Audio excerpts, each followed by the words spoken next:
Amphibia, despite all its magic and mystery and supernatural wonder, is at its heart the story of three friends: Anne, Marcy, and Sasha. Anne is our protagonist. Excitable, earnest, eager to make friends, extroverted, passionate, though not particularly book-smart. Marcy is the exact opposite. She's a nerd, she's introverted, she's great at solving puzzles. She is not good at making friends with people, but she really values the friendships she does have, especially her friendship with Anne. They enjoy a happy and mutually beneficial friendship. Sasha is different. She's the bully. She's the mean girl. She's the one who pressures her friends until she gets her way. She's not used to being told no. We see that even in the human world, Sasha convinced Anne to stay with her and party instead of going home and celebrating her birthday, her 13th birthday, with her parents. Because of this, they go and get into all kinds of shenanigans that end with them being sucked into this world. Sasha is really the one responsible for getting them trapped in Amphibia in the first place. Had Anne been able to successfully resist Sasha's pressure, Anne probably would have never ended up in Amphibia in the first place. In Amphibia, Sasha becomes much more than your ordinary teenage girl. She has opportunities and she takes advantage of them. She has real power here. By helping out Grime, the commander of the Toads of Amphibia, she gains influence. She eats whatever she wants, having the chefs at her service. She has a lavishly decorated room, including a literal bust of herself. She's great at leading the Toads against the Frogs and Anne. Because of all this, it's easy to see her as nothing more than an antagonist. It's easy to see her as just the conceited, superficial, power-obsessed mean girl that Anne needs to get away from if Anne wants to have a happy and prosperous life. Now, certainly she is a mean girl, and she does behave badly toward Anne. Perhaps you could even argue that from Anne's perspective, it's better to get away from Sasha. It's better to leave Sasha behind and just be friends with Marcy and all the other friends she made in Amphibia.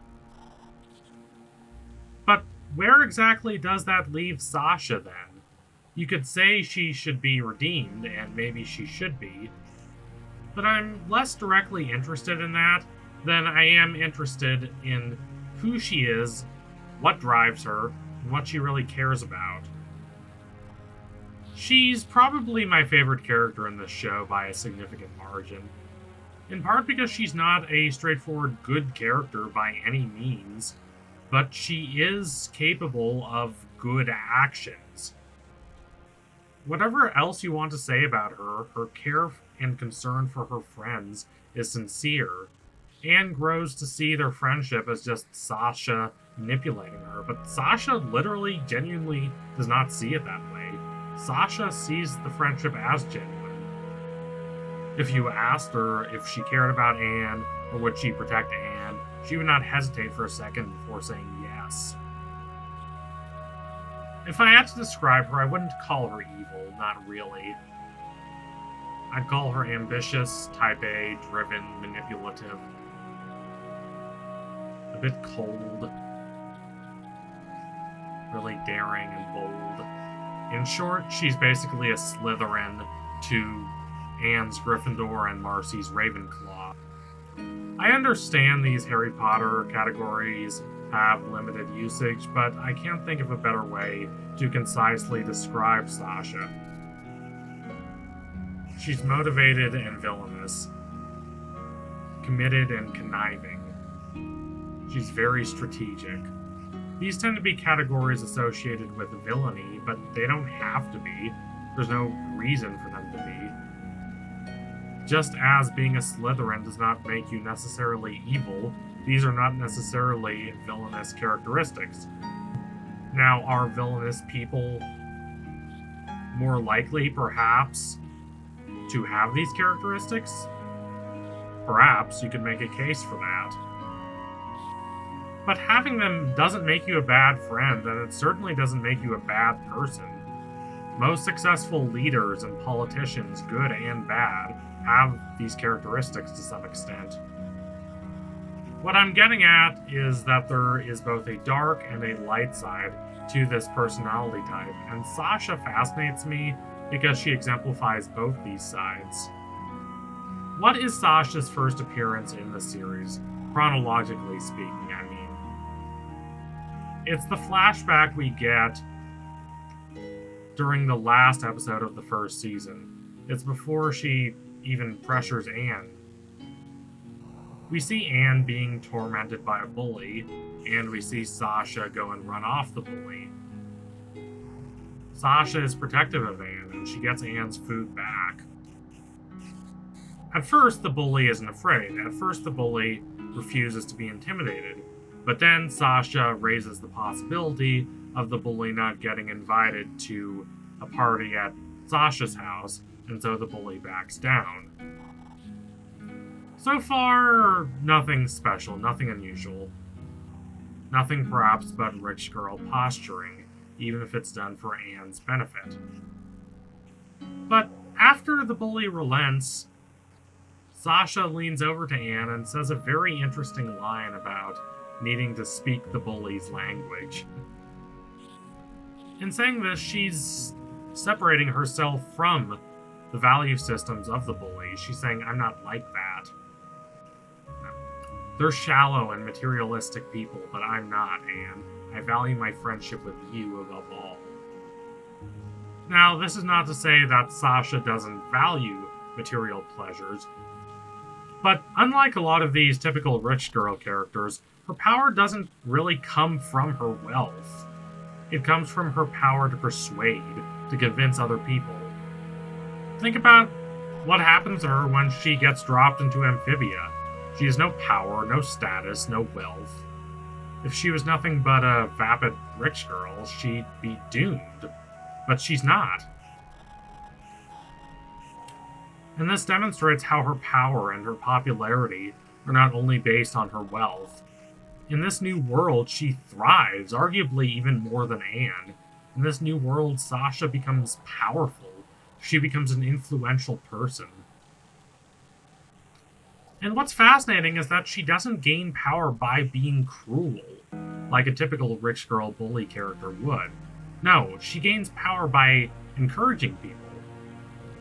The Toads respect her because she sees them as individuals. She relates to them on a personal level, and she tries to value their individual skills and talents. And because of this, they're willing to fight for her. Not just willing, they're excited to fight for her. They like being a part of her team. They're loyal to her. Now, because of how we have seen Sasha act toward Anne, we're tempted to view her actions more skeptically. And it is true that how she acts toward the Toads is a sort of manipulation. She's acting a certain way toward people in order to get them to do what she wants. But when we say manipulation, usually the connotation is that someone isn't being honest. But Sasha is. She's very honest. She does appreciate the Toads and their unique abilities. Sasha doesn't think of herself as a bad person, and while we might disagree with that assessment, because of how we've seen her act toward Anne, we can understand why. She's not a one-dimensional bully, she's capable of compassion.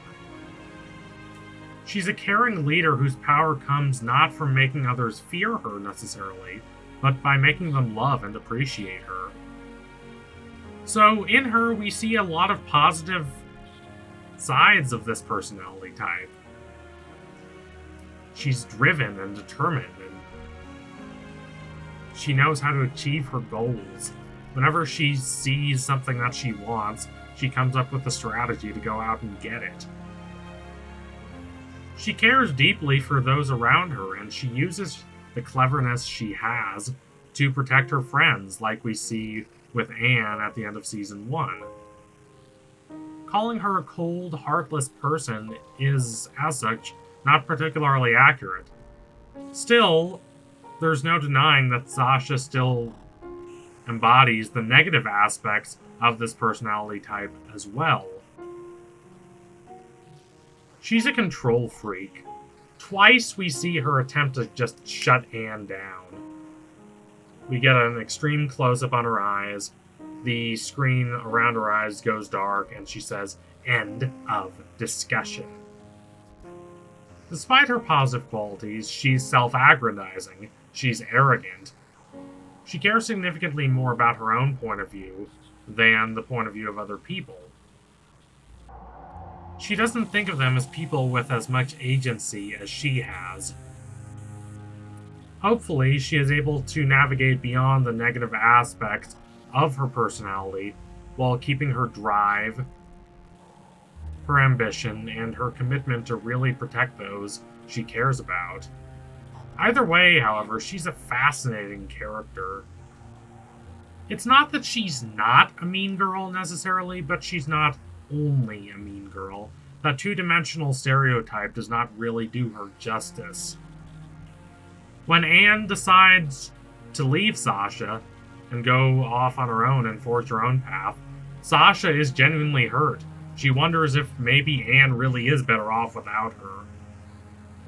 This friendship means a lot to Sasha. Probably it means more to Sasha than it does to Anne. Knowing Sasha, she's going to do whatever it takes to try and protect this friendship, wherever that ends up taking her. It really does fit her character. So anyway, thank you all for watching. If you liked what you saw today, don't forget to like and comment and subscribe. Donate to my Patreon if you can and you want to see more videos like this. Keep watching Amphibia. It's a really interesting show. I had to rewrite the script for this video probably 3 or 4 times. I wanted to get the tone just right.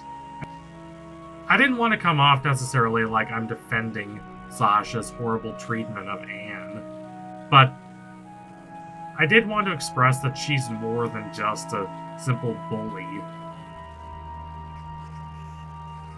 She's sincere when she's kind and when she's cruel. I love the juxtaposition between her caring and loyal side and her arrogant and manipulative side. I'm really interested to see what they do with this character as the show progresses. Anyway, tune in soon for my next analysis. It will be coming soon. I promise you all that. Thank you all again. Adios, comrades.